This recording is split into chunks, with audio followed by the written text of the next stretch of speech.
The next section of PowerPoint deals with chapters 2 through 4, Introductions and Careers in Health. Slide number 2.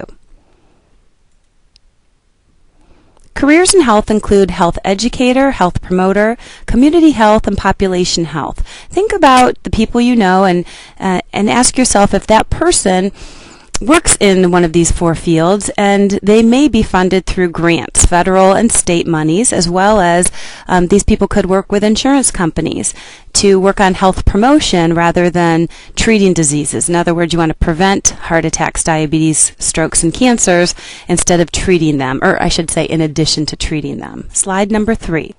These individuals must have qualifications such as appropriate educational degrees and practical experiences related to teach these health education or health promotion classes, and a basic teacher certification if you're working in K through 12. You also need to demonstrate the 6 competencies, which we'll speak of in a second.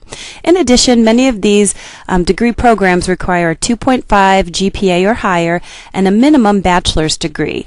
Now, don't think that you're spinning your wheels being in a 1-year certificate or 2-year degree program, because if you recall, we have a partnership with the University of Akron for both the exercise science and sports science degree.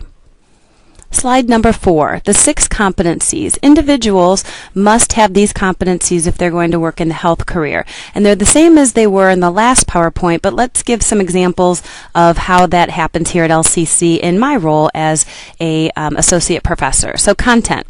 The content that I work with is health and wellness classes, exercise management for special populations, stress management, PE credit activity classes, the ropes course, etc.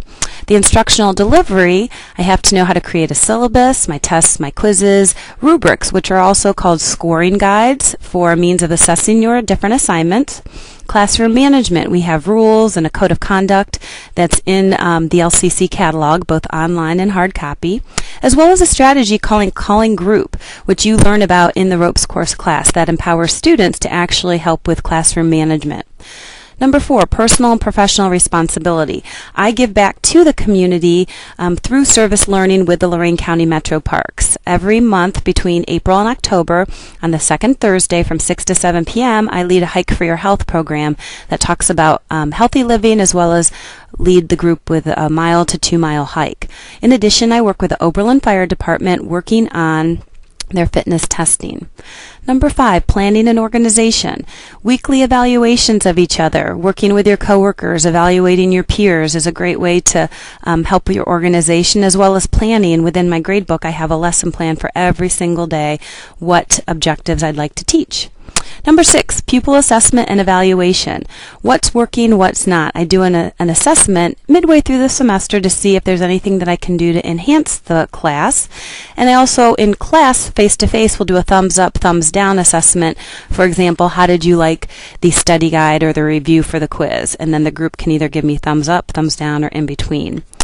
And finally, the end of the term assessments that you can do on all of your professors. Slide number 5. Take a moment to look at the reflective activity in your book and make some notes for yourselves. You also want to review the 6 competencies in health and reflect on your coursework and practical experience to determine your level of proficiency in every area. Remember, right now you're coming in as an entry-level person in this field of health and physical education promotion. Slide number 6. We're now on to Chapter 3, which are Introductions to Careers in Physical Education. This is from page 49 in your book.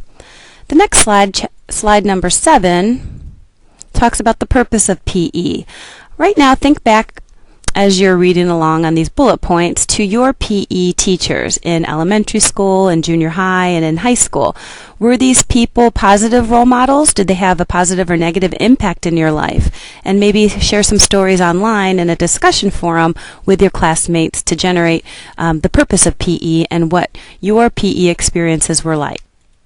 Slide number 8. There's advantages and disadvantages to every career. And in physical education, however, there are not very high-paying jobs. There are few jobs because of budget cuts. Most of these schools will only have one PE teacher for the whole K through 6th grade if it's an elementary school, or the whole junior high, or one for the whole high school. But it is very rewarding. A lot of people express their interest in working with kids, and they have a lot of fun times with that population. It does have wonderful retirement with a state teachers retirement system, in other words, STRS, and you can also coach for job security and additional income. Slide number 9. These careers of PE, fitness, and health also refer back to the 6 competencies on page 46. Think about, how do you engage everyone if you're a PE teacher? How do you get that little kid in the corner who does not want to participate in the activity to become interested? And then how do you modify your activities for all fitness levels? Technology is really big right now in regards to using the Wii Fit as well as Dance Dance Revolution and some of the other gaming activities. Track3D locally in Westlake and Avon have wonderful simulation fitness equipment that you could maybe use for your observation.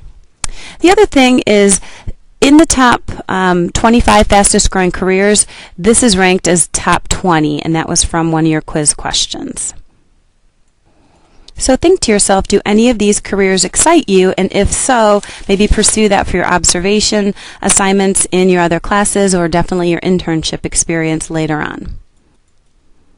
Slide number 10. We're up to chapter 4 already, and we're talking about Introduction to Careers in Sport. First, you need to know the definition of sport found in your book. I believe it's on page 68. And there are different levels of sport. You could teach at the high school level.